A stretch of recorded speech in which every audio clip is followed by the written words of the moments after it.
सभी साथियों को मेरा नमस्कार। हम ज्ञानाश्रयी शाखा भक्तिकाल से आज प्रश्नोत्तरी देख रहे हैं। प्रकरण 2 चल रहा है और प्रश्नोत्तरी इस तरह से हैं। आइए देखते हैं। प्रश्नोत्तरी शुरू करने से पहले कल जो वीडियो भेजी गई थी उसमें 2 प्रश्न का आंसर गलत है, उसे सही कर लीजिएगा। ऑप्शन बनाने के चक्कर में रैदास को रहीम कर दिया, बस यही गलती है। तो उसमें 2 प्रश्न लगातार, एक में करेक्शन वहीं पे पढ़ाते पढ़ाते ही करी थी उसमें, लेकिन एक और ऑप्शन छूट गया है। तो थावर जंगम कीट पतंगा पूरी रहियो हरिराई, ये पंक्ति पूछी गई थी कि किसकी है, तो ये रैदास की पंक्ति है, इसको सही कर लीजिएगा। दूसरा, इसी के साथ गुण निर्गुण कहियत नहीं जाके, उसको मैं वहीं पे पढ़ाते पढ़ाते सही की थी, उसमें ध्यान चला गया था लेकिन ऊपर ध्यान नहीं जा पाया, तो उसको आप लोग रैदास कर लीजिएगा। पंक्ति पूछी जाएगी कि थावर जंगम कीट पतंगा किसकी पंक्ति है, तो ये रैदास की पंक्ति है। आइए शुरू करते हैं। प्रश्नोत्तरी संख्या 3 रहेगी। पहला प्रश्न है, धर्मदास कहाँ के रहने वाले तथा किस जाति से थे? ऑप्शन है इटावा छत्री, बांधवगढ़ बनिया, मुजफ्फरनगर कायस्थ। तो इसमें धर्मदास कहाँ के रहने वाले थे? तो ऑप्शन है ये इटावा के रहने वाले थे, छत्री थे, ठीक है। बांधवगढ़ के रहने वाले थे, बनिया थे। ये मुजफ्फरनगर के रहने वाले थे, कायस्थ थे। तो आंसर क्या हो जाएगा? ये बांधवगढ़ के रहने वाले थे और एक बनिया थे। दूसरा प्रश्न देखिए, धर्मदास के हृदय में किस अवस्था से ही भक्ति का अंकुर था जिससे ये साधुओं का सत्संग, दर्शन, पूजा व तीर्थाटन किया करते थे? ऑप्शन है बाल्यावस्था, किशोरावस्था, युवावस्था या प्रौढ़ावस्था। तो सही आंसर है बाल्यावस्था। धर्मदास का जो हृदय था वो बाल्यावस्था से ही उसमें भक्ति का अंकुर फूट पड़ा था और ये बचपन से ही साधुओं की सत्संग, उनके दर्शन, उनके पूजा और तीर्थाटन किया करते थे। अगला प्रश्न देखिए, धर्मदास जब मथुरा से लौट रहे थे तो इनका साक्षात्कार किससे हुआ था? रामानंद जी से, रामानुजाचार्य से, कबीर से, रहीम से। तो आंसर हो जाएगा कबीर से। देखिए, धर्मदास जब मथुरा से लौट रहे थे, वहाँ भी ये किसी सत्संग या उसमें शामिल होने गए थे, क्योंकि जब ये मथुरा सत्संग या उसमें गए हुए थे तो वहाँ से जब ये लौट रहे थे तो इनका साक्षात्कार हुआ था। इनका साक्षात्कार किससे हुआ था मथुरा से लौटते समय? तो कबीर से हुआ था। ऐसे भी प्रश्न बन सकता है कि धर्मदास का साक्षात्कार कबीर से कब हुआ था? तो ध्यान रखिएगा, इनका साक्षात्कार कबीर से मथुरा से लौटते समय हुआ था। तो प्रश्न 2 तरह से यहाँ पे बन सकता है, आगे देखेंगे। अगर प्रश्न इस तरह से बने कि धर्मदास जब मथुरा से लौट रहे थे तो इनका साक्षात्कार किससे हुआ था, तो ये सिंपल ही है कि कबीर से होगा। कबीर से वो प्रभावित हुए थे, शिष्यत्व ग्रहण कर लिया था। लेकिन ये प्रश्न यहाँ पे नया हो सकता है कि कबीर धर्मदास का साक्षात्कार कबीर से कहाँ से लौटते वक्त हुआ था, किस स्थान से लौट रहे थे तब हुआ था? तो मथुरा से लौट रहे थे तब हुआ था। आगे देखेंगे, कबीर के मुख से किन चीज़ों का खंडन सुनकर धर्मदास का झुकाव निर्गुण मत की तरफ हुआ था? ऑप्शन है मूर्ति पूजा, तीर्थाटन, देवार्चन या सभी। तो आंसर हो जाएगा सभी। देखिए, हम कबीर के लिए जब पढ़ते हैं कि इन्होंने जातिवाद का खंडन किया था, इन्होंने बाह्य आडंबर का खंडन किया था, इन्होंने मूर्ति पूजा का खंडन किया था, इन्होंने तीर्थाटन का खंडन किया था, देवार्चन, देवधर अर्चन यानी कि सगुण रूप में या मूर्ति के रूप में जो अर्चन किया जाता है उसका इन्होंने खंडन किया था। तो इसके अनुकूल कबीर के लिए ये विशेषता भी है, ये भी है और ये भी है। इसलिए आंसर क्या हो जाएगा? जब धर्मदास ने इस तरह से देखा कि कबीर में मूर्ति पूजा, तीर्थाटन और देवार्चन इस संबंधित कोई भी इसका एक खंडन कर रहे हैं, तो इनका भी जो झुकाव था वो किसकी तरफ हुआ? निर्गुण मत की तरफ हुआ था। अगला प्रश्न देखिए, धर्मदास अंत में कबीर से किस नाम की दीक्षा लेकर इनके प्रधान शिष्यों में हो गए थे? निर्गुण नाम, संत नाम, सत्य नाम, परम ब्रह्म नाम। यहाँ कन्फ्यूज कराने के लिए यहाँ आंसर पहले देखिए, ये सत्य नाम, ठीक है। सत्य नाम की दीक्षा लेकर के ये इनके प्रधान शिष्यों में यानी कि कबीर के प्रधान शिष्यों में हो गए थे। ऑप्शन देखिए, हम कबीर को निर्गुण रूप में जानते हैं, संत रूप में भी जानते हैं। तो इसमें से सारे ऑप्शन जो हैं वो मैच होते लग रहे हैं। तो हमको केवल याद रखना है सत्य नाम। तो जो सत्य है उसका नाम, सत्य नाम को जान करके नाम की दीक्षा लेकर के ये प्रधान शिष्यों में हो गए थे। अगला प्रश्न देखिए, कबीर के परलोकवास, हमने इनके लिए दोहा पढ़ा है, संवत 1575 कियो मगहर को गौन। तो ये 1575 कबीर की मृत्यु है संवत। तो कबीर के परलोकवास संवत 1575 के बाद कबीर की गद्दी को किसने संभाला? कमाल ने, कमाली ने, लोई ने, धर्मदास ने।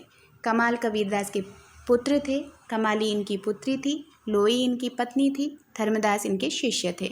तो इसमें से कौन है जिन्होंने कबीर की मृत्यु के बाद इनकी गद्दी को संभाला था? तो आंसर हो जाएगा धर्मदास ने। देखिए कहीं पर भी होता है, पिता का जब मृत्यु हो जाती है तो उनके पुत्र गद्दी संभालते हैं। तो यहाँ पर कमाल के अंदर उतने अच्छे तत्व नहीं विकसित हो पाए थे, कबीर का इनसे बनती नहीं थी, ये एक अल्लाह टाइप के उल्टा थे। कबीर काल करे सो आज कर कहते थे, ये कहते थे आज करे सो कल कर, ये कल दूसरे दिन पे निपटाने वाले थे। तो इस तरह से इन्होंने क्या किया था, कबीरदास जी ने इनमें योग्य गुणों का अभाव पाते हुए अपनी जो गद्दी थी वो धर्मदास को सौंप दी थी। आगे प्रश्न देखेंगे, कबीरदास के शिष्य हो जाने पर किसने अपना सारा धन संपत्ति जो बहुत अधिक थी लुटा दी? आंसर होगा कमाल, रैदास, धर्मदास, रहीम। कौन सा आंसर इसमें सही है? तो ऑप्शन के अकॉर्डिंग आंसर सही होगा धर्मदास। हम पहले भी पढ़ चुके हैं कि कबीरदास के शिष्य हो जाने पर, पहले तो ये हमने पढ़ा है कि ये किस संप्रदाय किससे थे, ये एक बनिए थे, व्यापार चलता था इनका। तो जब ये बनिए थे तो इनके पास अपार संपत्ति भी थी, लेकिन ये कबीर के संपर्क में नहीं थे, इसलिए अपने व्यवसाय को करते थे। लेकिन जैसे ही ये कबीर के शिष्य हो गए थे तो जो इनका इकट्ठा किया हुआ जितनी भी संपत्ति थी वो इन्होंने, कहा जाता है कि सब गरीबों में लुटा दी थी। आगे प्रश्न देखिए, धर्मदास ने कबीर की गद्दी को कितने वर्ष तक संभाला? जब कबीर की मृत्यु हो गई थी तो धर्मदास को गद्दी मिली थी, तो ये उस गद्दी पर कितने समय के लिए बैठे थे, कब तक इन्होंने संभाला था? 25 वर्ष तक, 20 वर्ष तक, 30 वर्ष तक या 15 वर्ष तक? तो यहाँ आंसर हो जाएगा 20 वर्ष तक। कबीरदास जी की गद्दी पर धर्मदास उनके परलोकवास के बाद 20 वर्ष तक संभाले और एक लंबी आयु के बाद इनका क्या हुआ था, मृत्यु हुई थी। आगे देखिए, किसके संदर्भ में कहा गया है कि इनकी रचना थोड़ी होने पर भी कबीर की अपेक्षा अधिक सरल भाव लिए हुए थी? नानक की, रैदास की, धर्मदास की, अक्षर अनन्य की। थोड़ा सा फोटो धुंधली आई हुई है इसलिए मेरे साउंड पे ध्यान दीजिएगा। आवाज़ स्पष्ट है, उत्तर आपको स्पष्ट मिल रहा है, तो यहाँ पे प्रश्न को सुनिएगा। और अगर कोई लिख रहे हैं, नोट्स बना रहे हैं, तो आप मेरे वॉइस के आधार पे नोट्स लिखिएगा। प्रश्न है कि किसके संदर्भ में कहा गया है कि इनकी रचना थोड़ी होने पर भी कम है? ठीक है, रचनाओं की मात्रा कम है कबीर की अपेक्षा। अब उसकी तुलना करी जा रही है कबीर से, कबीर की अपेक्षा अधिक सरल भाव लिए हुए है। तो एक नानक के संदर्भ में है, रैदास के, धर्मदास के या अक्षर अनन्य के। तो ऑप्शन के अकॉर्डिंग सही आंसर है धर्मदास। धर्मदास ने बहुत थोड़ी रचनाएं की हैं, लेकिन जहाँ दोनों में अगर शिष्य गुरु में अंतर किया जाए, जहाँ कबीर एकदम ठेठ शब्दावली में बर्ताव कर देते थे, जिसको जो चोट पहुँचानी थी पहुँचा देते थे, वहीं पर इनके जो भाव थे, इनको जो समझाने का तरीका था वो सरल भाव लिए हुए था। आगे देखेंगे, धर्मदास ने अपनी रचना में किस भाषा का व्यवहार किया है? पश्चिमी, पूर्वी, उत्तरी या दक्षिणी? महत्वपूर्ण प्रश्न है कि धर्मदास की जो रचनाएं मिलती हैं उसमें इन्होंने कौन सी भाषा व्यवहृत की है? पश्चिम की, पूरब की, उत्तर की, दक्षिणी की? तो इसमें इनकी पूर्वी मिलती है। ठीक है, धर्मदास की रचना में जो भाषा है वो पूर्वी भाषा व्यवहृत है। आगे देखेंगे, किसके संदर्भ में कहा गया है कि इनकी अन्योक्तियों के व्यंजक चित्र अधिक मार्मिक हैं? क्योंकि इन्होंने खंडन मंडन के विशेष प्रयोजन न रख प्रेम तत्व को लेकर अपनी वाणी का प्रसार किया था। ऑप्शन है धर्मदास, कबीर, रहीम, रैदास। तो आंसर हो जाएगा धर्मदास। देखिए पहले भी जब हम पढ़ रहे थे कि इन्होंने कबीर क्या थे, एकदम जिसको जो सुनाना था, जो कहना था, एकदम ठेठ भाषा में उसको कह देते थे। लेकिन इनके अंदर जो भाव था वो सरल भाव था, सीधे साधे व्यक्तित्व वाले थे। तो इसमें कह रहे हैं जो खंडन मंडन की प्रवृत्ति कबीर में देखने को मिलती थी, उसकी जगह इनके अंदर क्या था, प्रेम तत्व था। तो इसी प्रेम तत्व को लेकर इन्होंने अपनी वाणी को प्रसार किया था, मतलब फैलाया था। तो किसके संदर्भ में कहा गया है, धर्मदास के बारे में।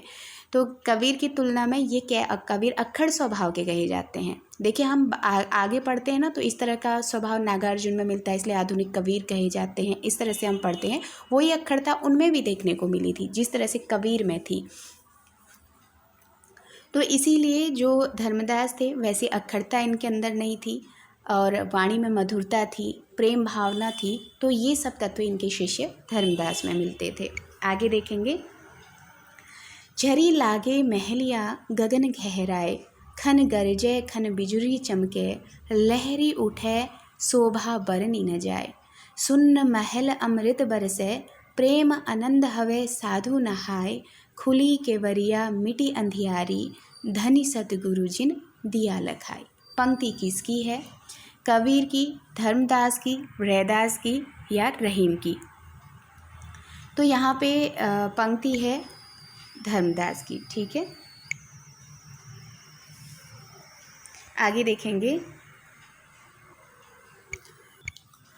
मितऊ मड़ैया सोनी कर गैलो, अपना बलम परदेस निकरी गैलो, हमरा के किछुवे न कुछ कह देलो, जोगिन होए के मैं वन वन ढूंढूं, हमरा के विरह वैराग दे गैलो, संग की सखी सब पार उतरी गईलो, हम धनी ठाड़ी अकेले रह गए लो।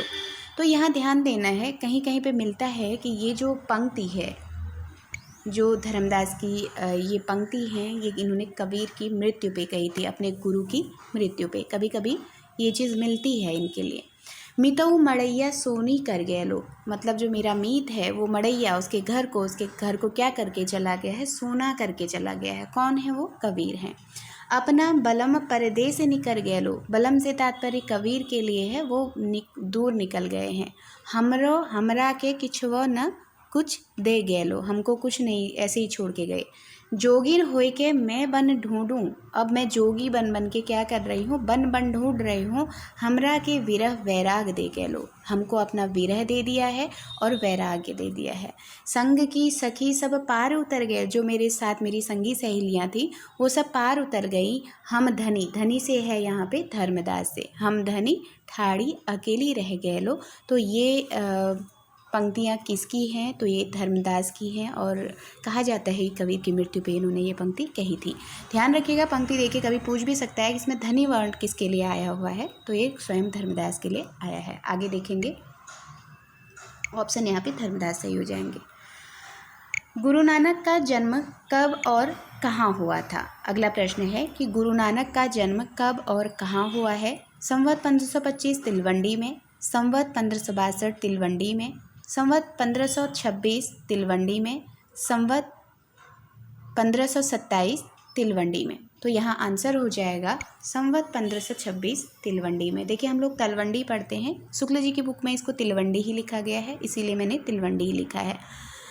आगे देखेंगे, गुरु नानक का जन्म किस तिथि, इसको आप एक बार, इसको जो ये प्रश्न है गुरु नानक वाला, इसका संवत कन्वर्ट करके भी आप लोग ध्यान रखिएगा, क्योंकि इसमें कभी कभी पूछा जाता है कि कितना आएगा, ठीक है।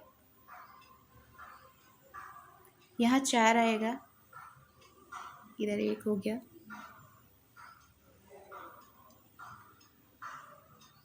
यहाँ 6 आएगा और यहाँ 14। तो इसको आप देख लीजिएगा। ये जब हम 1526 में से इसका ईस्वी सन निकालेंगे तो ये निकलेगा 1469, ठीक है। ईस्वी में भी कभी कभी ये पूछा जाता है कि इनका जन्म कब है, तो 1469, 69, ठीक है। इसको भी ध्यान रखिएगा, दोनों तरह से संवत में पूछा जाएगा तो 1526 और ईस्वी में पूछा जाएगा तो 1469। 1469 है, 1469।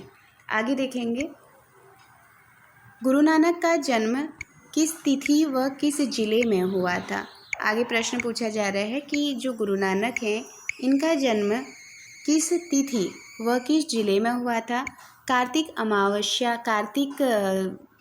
अमावस्या तिथि लाहौर में हुआ था। देखिए मैंने माह भी लिख दिया है तो वो याद रहेगा करके। तो तिथि में आप अमावस्या, शुक्ल और पूर्णिमा को ही लीजिएगा, लेकिन कार्तिक माह भी है, ठीक है। तो किस माह की किस तिथि को और कहाँ पे हुआ था। तो कार्तिक माह थी, अमावस्या की तिथि थी और लाहौर में हुआ था। कार्तिक माह था, शुक्ल की तिथि, शुक्ल पक्ष था, लाहौर में हुआ था। कार्तिक माह था, पूर्णिमा की तिथि थी, लाहौर में हुआ था। तो यहाँ आंसर हो जाएगा कार्तिक पूर्णिमा तिथि लाहौर में इनका हुआ था, ठीक है। तो ये आंसर हो जाएगा कि गुरु नानक का जन्म कार्तिक माह में पूर्णिमा तिथि को लाहौर में हुआ था। आगे देखेंगे, गुरु नानक के पिता का नाम क्या था तथा वे किसके कारिंदे थे। ठीक है, कारिंदा एक पद है। गुरु नानक के पिताजी का नाम बताना है। पहले तो गुरु नानक के पिता का क्या नाम है और ये किस पद पर थे, किसके वहाँ पे कारिंदा थे।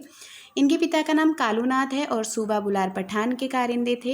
इनके पिता का नाम कालूचांद खत्री है और ये सूबा बुला पठान के वहाँ पे कार्यरत थे या कारिंदे थे। कालूदेव खत्री है, सूबा के बुलारी पठान थे। तो यहाँ पे आंसर हो जाएगा कि इनके पिता का नाम कालूचंद्र खत्री है और ये सूबा बुला पठान के कारिंदे थे। आगे देखेंगे, गुरु नानक की माता का क्या नाम था। देखिए माता और पत्नी दोनों का नाम यहाँ पे ध्यान से रखिएगा, पूछा जाता है। कभी कभी पत्नी में इनकी माँ का नाम और कभी माँ में पत्नी का नाम ऐसे आ जाता है, इसलिए ध्यान दीजिएगा। गुरु नानक की माता का क्या नाम था। सुलक्षणी, तृप्ता, कमला, रुद्रा। तो इनकी माता का नाम था तृप्ता। आगे देखेंगे, किसके संबंध में कहा जाता है कि ये बाल्यावस्था से ही अत्यंत साधु स्वभाव के थे। बहुत अच्छा प्रश्न है। अभी हमने बाल्यावस्था से धर्मदास के भक्ति को देखा था कि उनके अंदर भक्ति की जो भावना थी वो बाल्यावस्था से ही थी। अब यहाँ पर कहा जा रहा है कि किसके संबंध में कहा जा रहा है कि ये बाल्यावस्था से ही साधु स्वभाव के थे। नामदेव, नानक, कबीर, रैदास। तो आंसर हो जाएगा नानक। नानक कैसे थे बाल्यावस्था से? साधु स्वभाव के थे। गुरु नानक का विवाह कब व किसकी पुत्री से हुआ था और उसका नाम क्या था। ठीक है, तो संवत 1545 में मूलचंद्र खत्री की पुत्री थी और तृप्ता उसका नाम था। संवत 1545 में मूलचंद्र खत्री की पुत्री थी और सुलक्षणी इनका नाम था। संवत 1546 में हुआ था, मूलचंद्र खत्री की पुत्री थी और कमला इनका नाम था। संवत 1544 में हुआ था, मूलचंद खत्री जी की पुत्री थी और रुद्रा इनका नाम था। तो आंसर हो जाएगा संवत 1545 में हुआ था, मूलचंद खत्री जी की पुत्री थी और सुलक्षणी इनका नाम था। तृप्ता और सुलक्षणी में ध्यान दीजिएगा, तृप्ता इनकी माँ का नाम है इसलिए गलत हो जाएगा। कमला और रुद्रा तो ये है ही नहीं, ठीक है। लेकिन इनका समय याद रखिएगा कि संवत 1545 में इनका विवाह हुआ था, ठीक है।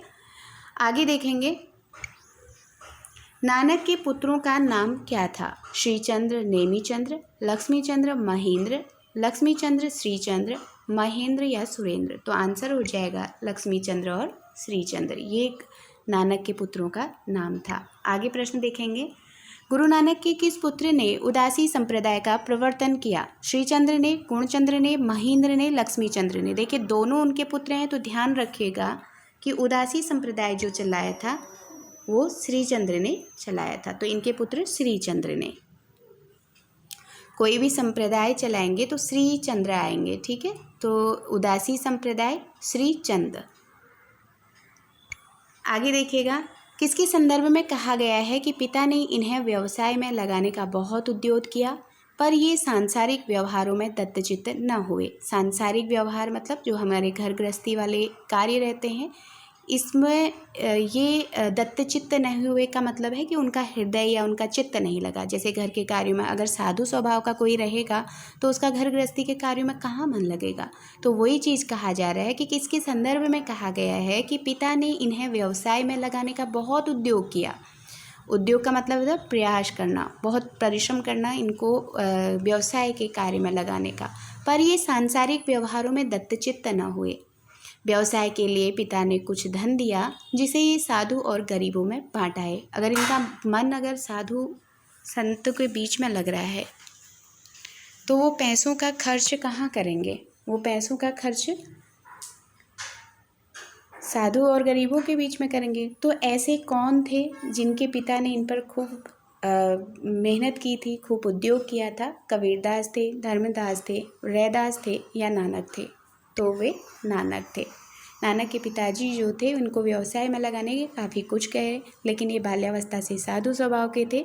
जो भी पैसा इनको इनके उद्योग के लिए दिया था, इनके व्यवसाय के लिए दिया था, वो साधु संतों में इसको खर्च करके आ गए थे। आगे प्रश्न देखेंगे। कौन सा स्थान है जहां मुसलमानों का बहुत समय से बसे होने की बात मिलती है तथा उनके कट्टर एकेश्वरवाद का संस्कार फैल रहा था, जिससे लोग देवी देवताओं की अपेक्षा एकेश्वरवाद को महत्व व सभ्यता का चिन्ह समझने लगे थे? देखिए, एक स्थान है जहाँ से मुसलमानों का आगमन माना जाता है। वहाँ पे मुसलमान सबसे पहले आए और वहीं बस गए। ठीक है, तो बहुत समय से वहाँ पे बसे होने की उनकी बात मिलती है। वो कौन सा स्थान है? उनका जो कट्टर था, अब एक स्थान पर बैठेंगे तो उनका एकेश्वरवाद मतलब एक ईश्वर को मानने वाला, ठीक है, उसके संस्कार वो फैला रहे थे लोगों में। और देवी देवताओं की वहाँ पे उपेक्षा हो रही थी। देवी देवता अलग अलग नाम से बहुदेववाद रहते हैं, कोई भी देवता हो सकता है, कोई भी देवी हो सकती हैं। तो इनकी उस अगर वो एकेश्वरवादी हैं, मुसलमान क्या हैं? एक ईश्वर को मानने वाले, यानी एकेश्वरवाद हैं। तो यही एकेश्वरवाद को मानने के लिए वो जनता को क्या कर रहे थे? परगला रहे थे या उनको अपनी तरफ कर रहे थे, जिससे क्या हो रहा था? देवी देवताओं की अपेक्षा हो रही थी। उसको एकेश्वरवाद को ये महत्व दे रहे थे और सभ्यता का चिन्ह समझने लगे थे। तो ये जो मुसलमान हैं ये किस स्थान से आए थे, वो किस स्थान पर बसे थे, वो बताना है। नजीमाबाद में, पंजाब में, लाहौर में, हरियाणा में। तो आंसर हो जाएगा पंजाब में। तो मुसलमानों का सबसे पहले आगमन भी पंजाब से ही माना जाता है, तो यहाँ पे आंसर सही हो जाएगा। पंजाब में जब एकेश्वरवाद प्रबल हो रहा था, लोगों को जबरदस्ती मुसलमान बनाया जा रहा था तथा कुछ लोग शौक से मुसलमान बन रहे थे। ऐसी दशा में किसके द्वारा प्रवर्तित निर्गुण संतमत सहारा समझ पड़ा? देखिए, कहीं ना कहीं कुछ ना कुछ ज़रूर मिलता है। अगर आप यहीं से आदिकाल उधर जाएंगे, नाथ कबीर में, नाथ और इनमें जाएंगे कि जब नाथों का बहुत सारा प्रभाव फैल रहा था, तो कबीर ने उस जनता को बाहर निकालने का काम किया था। ऐसे पढ़ते हैं, है ना। नाथों की जो तांत्रिक वो थी, विद्या थी, वो तंत्र से, अपने रहस्य से जनता को जो करते थे, जनता डर रही थी, भयभीत हो रही थी, और उस जनता को नाथों से निकालने वाला कार्य करने वाले में कबीर आते हैं। तो ऐसे ही यहाँ पर भी बिल्कुल उसी संत मत में, कबीर के ही पंथ में जब नानक हुए थे, तो उनके संदर्भ में भी मुसलमानों की बात आ रही है। वहाँ नाथ आ रहे थे, यहाँ मुसलमान आ रहे हैं। इससे हमको याद करने में आसानी होगी। तो क्या कहा जा रहा है कि जब पंजाब में एकेश्वरवाद, जो मुसलमानों में एकेश्वरवाद था, वो प्रबलता में था, वो उच्च स्तर ले रहा। देखिए, मुसलमानों ने सबके लिए रास्ते खोले थे, इन्होंने भी। ये क्या कर रहे थे? या तो ज़बरदस्ती मुसलमान बना रहे थे या कोई स्वेच्छा से मुसलमान बन रहा था। तो जब एकेश्वरवाद प्रबल होगा तो कुछ लोग ऐसे भी तो रहेंगे जो अपनी इच्छा से मुसलमान हो रहे होंगे, है ना। तो जिसकी प्रबलता होगी वहाँ लोग स्वेच्छा से भी जाना चाहेंगे। तो वही चीज़ है कि जब एकेश्वरवाद पंजाब में प्रबल हो रहा था तो लोगों को ज़बरदस्ती मुसलमान भी बनाया जा रहा था, और कुछ लोग वहाँ पे शौक से मुसलमान भी बन रहे थे। ऐसी दशा में प्रश्न अब उठ रहा है कि किसके द्वारा प्रवर्तित निर्गुण संतमत का प्रभाव चला था। तो ये संतमत जो चलाया था वहाँ पे, वो किसका चला था?